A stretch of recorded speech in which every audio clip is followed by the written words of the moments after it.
విశ్వాసం ద్వారా నీతిమంతులుగా తీర్చబడ్డాం.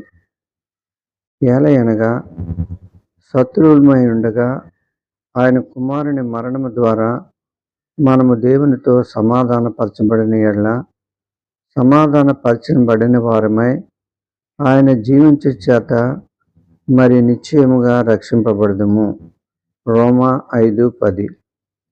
దేవుడు యేసుక్రీస్తు ద్వారా నెరవేర్చిన కార్యాన్ని నీవు గుర్తించావని తెలిసే చూచినే పశ్చాత్తాపం. కారణాన్ని వదిలిపెట్టి ఫలితం మీద దృష్టి పెట్టడం నేడు విరివిగా జరుగుతుంది. కారణం క్రీస్తు, ఫలితం విమోచన. నీ విధేయత, నీ సమర్పణ, నీ భక్తి నిన్ను దేవునితో సమాధానపరిచాయా?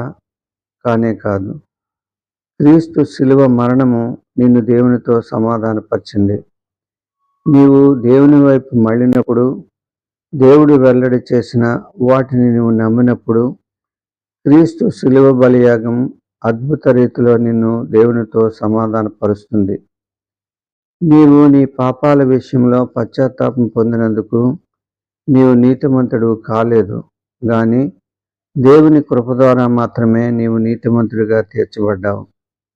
దేవుని పరిశుద్ధాత్మ నీ పాత స్వభావాన్ని పటాపంచలు చేసి నిన్ను వెలుగుతో నింపి నీతిమంతుడిగా తీర్చాడు.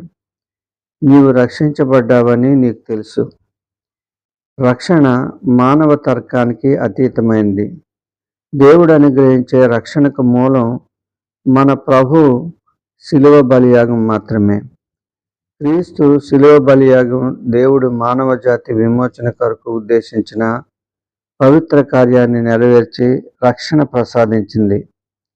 మానవులు తమకు తాముగా రక్షణ పొందలేరు, తమకు తాముగా పరిశుద్ధులు కాలేరు.